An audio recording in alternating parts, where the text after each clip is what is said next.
말씀 사무엘상 23장 15절부터 보겠습니다. 사무엘상 23장 15절부터 마지막 절까지인데요. 18절까지 먼저 보겠습니다. 15절부터 18절까지 시작.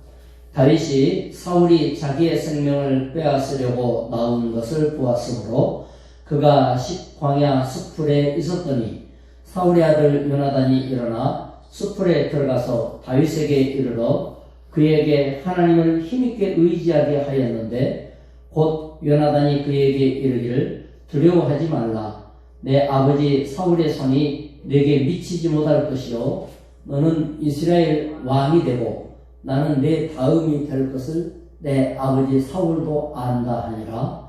두 사람이 여호와 앞에서 언약하고 다윗은 숲풀에 머물고 요나단은 자기 집으로 돌아가니라. 사울이 다윗을 추적하지요. 그러나 광야에서 경험하는 다윗이 받은 위로와 구원 경험, 참 큰 경험을 하게 됩니다. 도망자 다윗을 요나단이 찾아와서 위로를 하는 거예요. 다윗 잡을 때 아마 요나단도 이 수색대, 체포 이 부대에 소속되어서 같이 왔던 것 같아요. 아버지 눈을 피해서, 군사들의 눈을 피해서 몰래 다윗에게 요나단이 온 거예요. 이거 보면 사울 왕이 다윗이 어디쯤 숲에 어디쯤 있다 지금 다 알고 있다는 거 아니에요? 그러니까 요나단이 찾아왔겠죠. 진짜 시간만 조금 지나면 포위되어 있으니까 다윗은 곧 죽을 수밖에 없는 마지막 순간 아닙니까? 뭐 포위되어 있으니 도망갈 데도 없죠. 빙둘로 싸고 있으니까. 그리고 점점점 좁혀 들어오지 않습니까? 이건 뭐 방법이 없는 거예요. 그런데 요나단이 와가지고 두려워하지 말라고. 하나님을 힘있게 믿고 의지하도록 격려했다는 거거든요. 여러분, 도망에 지쳐있고 정말 차라리 그냥 잡혀 죽어버릴까? 사람이 힘이 빠지면 포기하게 되거든요. 그런데 요나단이 와서 믿음을 갖도록 하나님이 지켜준다고, 하나님이 너를 우리 아버지 손에 절대로 안 넘길 거라고 이렇게 격려를 할 때 얼마나 힘을 얻겠습니까? 그야말로 광야에서 경험하는 위로죠. 광야에서 경험하는 축복이죠. 야, 이런 위로의 능력이 요나단에 있었다는 게 참 놀랍지 않습니까? 마치 하나님의 천사나 대언자나 같이 이처럼 요나단이 와서 하는 말은 다윗에게는 진짜 하나님의 천사였고 응답이었을 거라고 보는 거예요. 그리고 두 사람은 언약을 재확인하죠. 너는 왕이 될 거다. 나는 네 밑으로 들어간다. 내가 왕자지만 너보다 높을 수 없다. 말이 되는 얘기입니까? 현실에서는 어림도 없는 얘기예요. 아니, 어떤 사장님이 부하한테 와갖고 네가 우리 회사 사장이 될 거다. 나는 네 밑으로 들어간다. 빨리 보더라도 그 말 입에 못 나올 거예요. 또 그럴 일도 없고, 아니 어디 그런 일이 있겠어요. 대장님이 부하한테 와갖고 네가 대장이 될 거다. 내가 네 쫄병이 될 거다. 이게 가능합니까? 어림도 없죠. 세상에서 있을 수 없는 일이 벌어진 거예요. 어디에서요? 믿음 안에서, 언약 안에서, 하나님의 능력 안에서. 그런데 낮아지겠다고 말하는 사람도 불평이 없고, 높아지리라 말해주면서 만족하는 이런 일은 믿음 안에서만 있는 거예요. 믿음이 아니고는 도저히 설명할 수 없고, 하나님이 아니고는 이해할 수 없는 말이 오가는 거예요.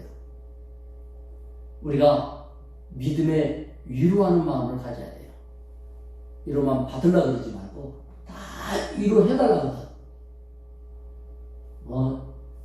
장로님도 아유 목사님 저 좀 돌봐주세요 하는 마음이 있겠죠. 권사님도 나만 좀 살려줬으면 좋겠어요. 집사님들도 목사님 나 좀 돌봐주세요. 성도들도 나 좀 돌봐줘야죠 하면서 돌봐달라는 마음을 다 갖고 있죠. 그런데 더 중요한 게 뭐냐, 내가 어떻게 돌봐줄까, 이런 마음 갖는 거예요. 어떻게 보살피고 어떻게 도울까. 그래야 하나님이 도울 힘을 공급해 주실 거 아니에요. 도와달라고만 하지 말고, 즉 줄 것이 있기 위하여 기도해야 돼요. 줄 것이 있기 위하여. 사랑도 주고 위로도 주고 격려도 주고 믿음도 나눠주고 확신도 주고 능력도 나눠주고 모든 것 다 나눠줄 수 있도록 하나님이 여러분에게 풍성하게 해주시길 축원합니다. 능력을, 우리는 이웃에게 주는 능력을 믿어야 돼요. 나에게 하나님이 계시기 때문에 내가 하나님에게 이웃에게 능력을 줄 수 있다. 요나단은 그 역할을 하고 간 거예요. 읽어봅시다. 19절부터 조금 깁니다만 마지막 절까지 시작. 그때 10사람들이 기브아에 이르러 사울에게 나와 이르되 다윗이 우리와 함께 광야 남쪽 하길라산 숲을 요새에 숨지 아니하였나이까. 그리하온즉 왕은 내려오시기를 원하시는 대로 내려오소서. 그를 왕의 손에 넘길 것이 우리의 의문이이다 하니 사울이 이르되 너희가 나를 긍휼히 여겼으니 여호와께 복받기를 원하노라. 어떤 사람이 내게 말하기를 그는 시인이 지혜롭게 행동한다 하더니 하나니 너희는 가서 더 자세히 살펴서 그가 어디에 숨었으며 누가 거기서 그를 보았는지 알아보고 그가 숨어있는 모든 곳을 정탐하고 실상을 내게 보고하라. 내가 너희와 함께 가리니 그가 이 땅에 있으면 유다 몇천 명 중에서라도 그를 찾아내리라 하더라. 그들이 일어나 사울보다 먼저 십으로 가니라.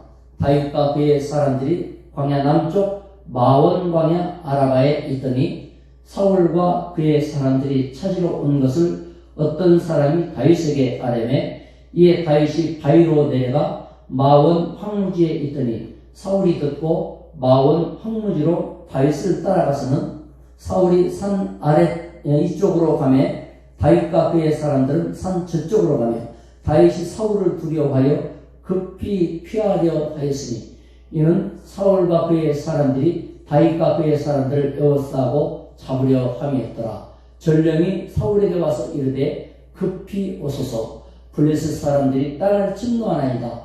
이에 사울이 다윗 뒤쪽 길을 거치고 돌아와 블레셋 사람들을 치러 갔으므로 그곳을 셀라 마하노시라 칭하니라.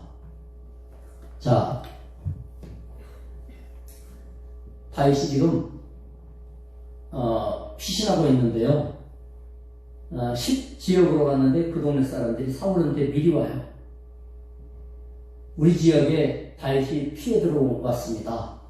신고하면서 우리가 다윗이 어디로 가는지 다 보고 있다가 온 주민들이 다 감시자가 되겠습니다. 그리고 왕에게 고발하겠습니다. 신고하겠습니다. 그때 잡으십시오. 사울이 얼마나 좋겠어요. 주민들이 합세하면 쉽거든요. 그러니까 사울이 이제 다 잡았다 싶죠. 다윗은 도망갈 데가 없는 거예요. 아니, 딴 거 몰라도 주민들 눈을 피하기 어렵잖아요. 이쪽 산으로 도망갔다, 저쪽 광야로 도망갔다, 황무지로 도망갔다. 지금 막 정신이 없습니다. 이쪽으로 사울이 돌아간다 그러면 막 도망가자, 산 저쪽으로 도망가고. 이거는 금방 잡혀요. 그렇게 도망가는 거. 미리 도망가야 안 잡히는 거지, 온다 하는 소리 듣고 도망가면 잡힌다고. 그만큼 가까워져요. 그래서 다윗이 어찌할 수가 없는 거예요. 지금 주민들은 사울에게 협조하지 않으면 왕에게 나중에 다 죽게 된다는 걸 알죠. 제사장까지 다 죽였는데 주민들 안 죽이겠습니까? 그러니까 미리서부터 왕을 위해서 충성하는 거예요. 그들 속에 하나님이 다윗을 지킨다는 의식은 없죠. 만약에 하나님께서 다윗을 지키신다 이게 새겨졌다면 그렇게 못하겠죠. 그러나 하나님이 없으니까 뭐든지 할 수 있는 거예요. 이게 이제 큰 문제죠. 그런데 사울이 볼 때는 다윗이 진짜 미꾸라지 같이, 다윗이 뭐라 그래? 사울이 뭐라 그래? 지혜롭게 행동한다 이거예요. 다윗이 너무 머리가 좋다. 어떻게 저렇게 잘 빠져나가냐? 그 성령의 인도죠. 우리는 역경과 위기가 없는 게 아니고 빠져나가는 능력이 필요하죠. 그 지혜가 필요하죠. 세상에는 늘 문제가 있기 마련이에요. 언제나 고통이나 역경이 덮치고 있어요. 어떻게 해야 됩니까? 하나님의 지혜가 필요해요.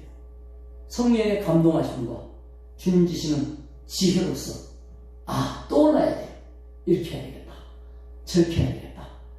하나님의 지혜가 기도함으로 떠올라야 돼요. 그리고 그 떠오르는 지혜대로 했을 때 힘이 되고 해결되고 이런 경험을 한 번, 두 번 하다 보면 성령의 인도를 잘 받게 될 수 있어요. 성경 말씀 들을 때 그렇구나 깨닫고 기도하여 떠오르고 실천할 때 일어나고 정말로 얼마나 놀라운 이 하나님의 보호하심인지 몰라요. 그리고 이제 포위에서 다 손에 들어왔다 할 때 더 이상 어떻게 할 수 없을 때 하나님이 개입하시는 거예요. 급하게 전령은 군사조직이죠. 우리나라도 전령이 있어요. 전령이 뭐냐면 소식을 전하는 군인이에요. 지금이야 무전도 있고 이러지만 무전만 있는 것이 아니고 어떤 때는 총위에다가 무전이 감청될 경우가 있으니까 총위에다 써갖고 직접 갖다 주는 경우가 있어요. 이 전령이라 해요. 전령이 사울에게 와갖고 뭐라고 그러니 변방에 블리셋이 쳐들어왔다 이거예요. 전쟁이 났으니 지금 다윗 잡게 생겼습니까? 아니 입에다가 딱 넣으려고 했는데 더 급한 일이 생긴 거예요. 이래서 할 수 없이 포위를 풀고 군사 데리고 전쟁터로 가는 거예요. 하나님의 개입이죠.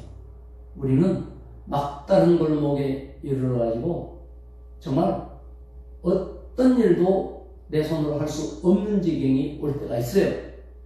그때도 우리는 절망하면 안 돼요. 하나님의 개입할 때에 이 포위를 풀지 않을 수 없도록 하나님이 사울을 끌어냈어요. 전쟁 났으니까 전쟁 막아야죠. 근데 사울에게는 뭐가 문제냐? 보세요. 국력을 지금 다윗에게 허비하고 있잖아요. 다윗 잡는데. 국경을 방비하고 군사력 효율적으로 움직이고 하는 것을 점검하면서 늘 이렇게 집중해야 되는데 전쟁 대비 태세를 갖추는 게 군사조직 아니에요? 그런데 전쟁 대비 태세를 갖추는 게 아니고 다윗 잡는 데에 이쪽에서 빼고 저쪽에서 빼가지고 허술하게 군사력을 만들어 놓으면 이게 뭐가 됩니까? 나라가 자꾸 약해지겠죠. 그래서 신앙의 그 핵심이 흔들리면 안 돼요. 오직 주님 바라봐야 되고 믿음 따라가야 됩니다. 기도해야 되고 말씀 봐야 됩니다. 중대사를 만날 때 하나님에게 도움을 구할 기회가 있으려면 늘 하나님에게 집중되어 있어야 돼요. 그래야 하나님이 도와주시죠. 말씀에 집중되어 있어야 돼요. 그래야 하나님이 지혜 주시죠. 근데 사울은 지금 다윗 쫓느라고 국력을 완전히 흩어뜨려 놓고 있기 때문에 말이 왕이지 나라를 더 이상 이끌어갈 수 없을 지경까지 완전히 무너져 있는 과정으로 지금 됐어요. 우리 믿음이 흔들림이 없이 든든히 세워지기 바랍니다. 반석 위에 세운 집, 홍수가 나도 무너지지 않는 집, 모래 위에 있는 집같이 홍수가 나면 무너져 버리죠. 오직 예수 그리스도라고 하는 이 반석 위에 우리 믿음을 세웠으니까 예수 이름으로 오늘도 승리하고 그 믿음으로 응답받고 예수 사랑으로 행복해야 됩니다. 예수 사랑으로 기뻐해야 됩니다. 예수 은혜로 만족하면서 소망 가운데 기도하고 응답받는 소중한 나날이 되시길 축원합니다. 기도합시다. 하나님 아버지 감사합니다. 가장 위기 때에 위로의 사람 요나단이 다윗을 위로했습니다. 우리에게도 우리 주님 위로자이시지만 우리도 내 이웃에게, 친구에게, 성도에게 힘을 주고 위로주고 격려줄 수 있게 해주시기 바랍니다. 하나님의 말씀으로 힘을 얻고 공급받아서 날마다 인도받기 원합니다. 이와 같은 위로받았을 때에 가장 큰 위기에서 다윗은 하나님의 보호하심과 돌보심 속에 안전이 보장되었습니다. 주여, 우리의 모든 삶에 주님 집중이 되게 도와주시고 예수 사랑하기 원합니다. 믿음 생활하기 원합니다. 은혜로 기도하기 원합니다. 말씀 중심이 되기 원합니다. 하나님의 뜻을 따르기 원합니다. 그리하여서 주의 보호 속에 참으로 안전하게 거하게 하시고 선하고 아름다운 지혜로운 믿음의 사람이 될 수 있도록 생활 속에 지켜 주시옵소서. 예수님의 이름으로 기도드리옵나이다. 아멘. 각자 기도하시기 바랍니다.